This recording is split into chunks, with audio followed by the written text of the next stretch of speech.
ဘလောက်မှန်မှန်ဘလောက်အကျိုးရှိရှိပြောတဲ့အချိန်ကြမှာပြောရတယ်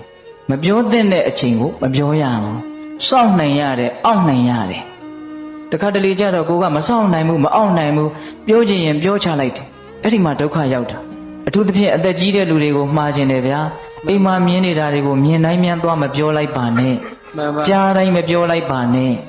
မှန်ပါကိုသိတာတွေကိုသိတဲ့အတိုင်းမပြောလိုက်ပါနဲ့မှန်ပါဗျာကိုသိတာကိုသိတဲ့အတိုင်းပြောမိလို့ဒုက္ခရောက်တာတွေအများကြီးရှိတယ်ရှိပါတယ်ဗျာမမှန်လို့မဟုတ်ဘူးနော်မှန်ပါမမှန်လို့မဟုတ်ဘူးဒါလေးနဲ့ပတ်သက်ပြီးတော့မြတ်စွာဘုရားကတော့ကြည်ကြဲပြန့်ပြန့်ပြောပါတယ်ရှင်ရာဟုလာကိုဟောထားတာရှိတယ်လေကြည်ရှုဆင်ခြင်၍ကြည်ရှုဆင်ခြင်၍စကားကိုပြောရ၏တဲ့ရှင်ရာဟုလာငယ်ငယ်လေးတုန်းကမြတ်စွာဘုရားဟောတာချစ်သားတဲ့မှန်ဟာဘာအကျိုးရှိလေတဲ့ကြည်ခြင်းအကျိုးရှိပါတယ်ဖေဟာအဲ့ဒါလိုပဲတဲ့ပြောတော့မယ်ဆိုလို့ရှိရင်ငါပြောလိုက်တဲ့စကားဟာငါအတွက်သူ့အတွက်အကျိုးဆုပ်ယုပ်စေမှာလားအကုသိုလ်တွေများဖြစ်မှာလားလို့စဉ်းစားလိုက်အောင်တဲ့အကျိုးဆုပ်ယုပ်မယ်ဆိုရင်မပြောနဲ့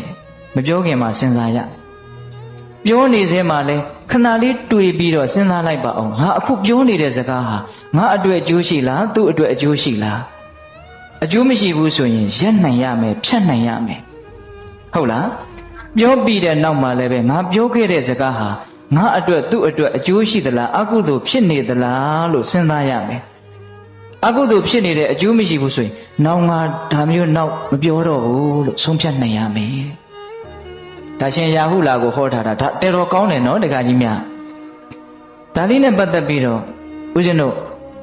ဗိမိတာရမင်းကြီးရဲ့အမတ်ချုပ်ကြီးဝတ္တကာရပုံနာဆိုတာကြားဘူးမှာပါအဲ့ဒီပုံနာကြီးကမြတ်စွာဘုရားကြီးရောက်လာပြီးတော့မြတ်စွာဘုရားကိုလျှောက်တယ်အရှင်ဘုရားတဲ့တပည့်တော်ရဲ့အယူဆလေးကိုပြောပြရစီပြောပါတပည့်တော်ရဲ့အယူဆကတော့မြင်တာကိုမြင်တဲ့အတိုင်းပြောတတ်တယ်ကြားတာကိုကြားတဲ့အတိုင်းပြောတတ်တယ်တွေ့တာကိုတွေ့တဲ့အတိုင်းပြောတတ်တယ်သိတာကိုသိတဲ့အတိုင်းပြောတတ်တယ်လို့တပည့်တော်ယူဆပါတယ်တဲ့အပေါ်ယံကြည့်ရင်တော့တော်တော်ဟုတ်တယ်လို့ထင်ရတယ်မြင်တာကိုမြင်တဲ့အတိုင်းကြားတာကိုကြားတဲ့အတိုင်းသိတာကိုသိတဲ့အတိုင်းတွေ့တာကိုတွေ့တဲ့အတိုင်းပြောသင့်တယ်တဲ့ဒီတော့မြတ်စွာဘုရားကလက်မခံဘူးဗျဒကမာကြီးတွေလက်မခံဘူးနော်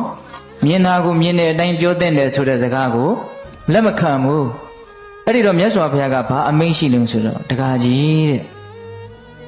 မြင်တာကိုမြင်တဲ့အတိုင်းကြားတာကိုကြားတဲ့အတိုင်း